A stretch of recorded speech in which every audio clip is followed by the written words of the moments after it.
നമസ്കാരം. സത്യം പറഞ്ഞാൽ ഞാൻ വളരെ സന്തോഷവാനും ഭാഗ്യവാനുമാണ്. കാരണം സിദ്ദിഖിനെ പോലെയുള്ള സംവിധായകരോട് വർക്ക് ചെയ്യാനായിട്ട് ഏതൊരാളും ആഗ്രഹിക്കുന്നു. ഞാൻ വർഷങ്ങളായിട്ട് സിദ്ദിഖിനടുത്ത് പറയുന്നൊരു കാര്യം തന്നെ, എന്താണ് ചെയ്യേണ്ടത്, നമുക്ക് വർക്ക് ചെയ്യാൻ നല്ലൊരു സംഭവം വരാതെ നമുക്ക് ചെയ്യാൻ പറ്റില്ല. ഏതൊരു സംവിധായകനും പറയുന്നതാണ്. അദ്ദേഹത്തിൻ്റെ പ്രത്യേകിച്ച് അദ്ദേഹം റൈറ്ററും കൂടിയാണ്. അദ്ദേഹത്തിൻ്റെ മനസ്സിൽ ഒരു കഥാപാത്രം ഇന്ന ഒരാൾ ചെയ്താൽ നന്നാവും എന്ന് പൂർണ്ണമായിട്ട് വിശ്വാസം വരുമ്പോൾ മാത്രം അദ്ദേഹം ആരെയാണെങ്കിലും വിളിക്കും. അപ്പം അങ്ങനെ അവസാനം അങ്ങനെ ഒരു ഭാഗ്യം എനിക്ക് കിട്ടി. സിദ്ദിഖ് ലാൽ ചിത്രത്തിൽ ഞാൻ കൊഞ്ചിവ കൺമണി നെഞ്ചിലെ പൊന്മണി ഫുക്രി എന്ന ടൈറ്റിൽ എടുത്ത് ഒരുപാട് പേര് മനസ്സിലാവും. ഇതെന്തിനും ഇങ്ങനൊരു പേര് ഫുക്രി? ജയജനൊരു കേട്ടില്ലേ? അപ്പോൾ ഇത് കേൾക്കാത്ത ചില പേരുകൾ കേൾക്കുമ്പോൾ അത് ജനങ്ങളുടെ മനസ്സിലാവും. 500 എന്ന് പറയുന്ന പേര് ഇതിനു മുമ്പ് കേട്ടത് ഇല്ല.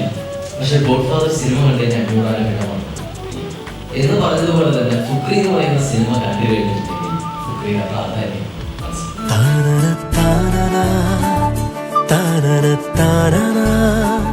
ഫുക്രിയിലെ എൻ്റെ കഥാപാത്രത്തിൻ്റെ പേര് ലക്കീനാണ്. ലക്കീനെ കുറിച്ച് പറഞ്ഞെങ്കിൽ ലക്കീൻ്റെ ഒരു ബാക്ക്ഗ്രൗണ്ട് പറഞ്ഞെങ്കിൽ മൂപ്പരൊരു ഓഫറാണ്. നമുക്ക് ഒരുമിച്ച് മരിച്ചാലോ? സിദ്ദിഖിയുടെ കൂടെയുള്ള വോക്കിംഗ് എക്സ്പീരിയൻസ് വളരെ സീനിയർ ആയിട്ടുള്ള സംവിധായകനല്ലേ. അപ്പോൾ സ്വാഭാവികമായിട്ട് ആദ്യത്തെ ദിവസമൊക്കെ എനിക്ക് ടെൻഷൻ ഉണ്ടായിരുന്നു. പിന്നെ ഓഫ്കോഴ്സ് അദ്ദേഹം ചെയ്തിട്ടുള്ള വളരെ സീനിയർ ആയിട്ടുള്ള ആക്ടേഴ്സിൻ്റെ കൂടെയാണ്, മമ്മൂക്ക, ലാലേട്ടൻ, ദിലീപേട്ടൻ എന്നൊക്കെ പറഞ്ഞിട്ട്. അപ്പോൾ അവർക്ക് ചിലപ്പോൾ അവരുടേതായ സ്പേസും ഫ്രീഡും ഉണ്ടാവും.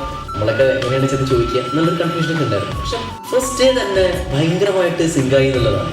ആക്ടേഴ്സിൻ്റെ കയ്യിൽ എന്തൊക്കെയാണ് അദ്ദേഹത്തിന് വേണ്ടതെന്ന് ഉള്ള കാര്യം അവർക്കറിയാം. അപ്പോൾ അതുകൊണ്ട് ഭയങ്കരമായിട്ടുള്ള ഫ്രീഡം കൊടുക്കും. അതിപ്പോൾ നായകനിൽ നിന്നും മാത്രമല്ല, കൂടെ അഭിനയിക്കുന്ന എല്ലാവർക്കും അതിൻ്റെ ഒരു സ്പേസ് കൊടുത്തിട്ടുണ്ട്. ചിലത് മോശമാണെന്നുണ്ടെങ്കിൽ അത് വേണ്ട കേട്ടോ, അത് മറ്റേതാണ് നല്ലത് എന്ന് പറയുകയും ചെയ്യും. അപ്പം അങ്ങനത്തെ ഭയങ്കര ഒരു ക്വാളിറ്റി ഉള്ള ഒരു സംവിധായകനായിട്ടാണ് എനിക്ക് തോന്നിയിട്ടുള്ളത്. വീണ്ടും വർക്ക് ചെയ്യാനായിട്ടൊക്കെ നമുക്ക് ആഗ്രഹമുണ്ടാവും. എല്ലാ കഥാപാത്രങ്ങളും പരീക്ഷിക്കുന്ന ഒരു ആക്ടറാണ് ഒരു ഗംഭീരമായിട്ടുള്ള ക്യാരക്ടർ അസാധ്യമായിട്ട് അതിന് പെർഫോം ചെയ്തു. ലാലേട്ടൻ വളരെ നല്ലൊരു ക്യാരക്ടർ ചെയ്യും. സിദ്ദിഖിയുടെ അറിയാലോ, മാസ്റ്റർ എന്ന് പറയുന്നത് തന്നെ കോമഡിയാണ്.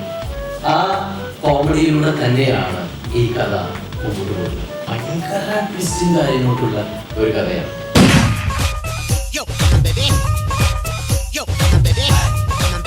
വളരെ സത്യസന്ധമായ കഥയിലൂടെയാണ് ഈ സിനിമ മുമ്പോട്ട് പോകുന്നത്. തമാശയിലൂടെയാണ് ഈ സിനിമ ആദ്യം മുതൽ അവസാനം വരെ തന്നിട്ടത്. ഫാമിലിയായിട്ട് ഇന്ന് കണ്ട് തെറ്റിച്ചുളിക്കേണ്ട രീതിയിലല്ലാത്ത തമാശകളുള്ള ധൈര്യമായിട്ട് കുടുംബമായിട്ട് വന്ന് കാണുന്ന സിനിമ. കൊച്ചി പഴയ കൊച്ചിയല്ല, പിന്നെ കോഴിക്കോട്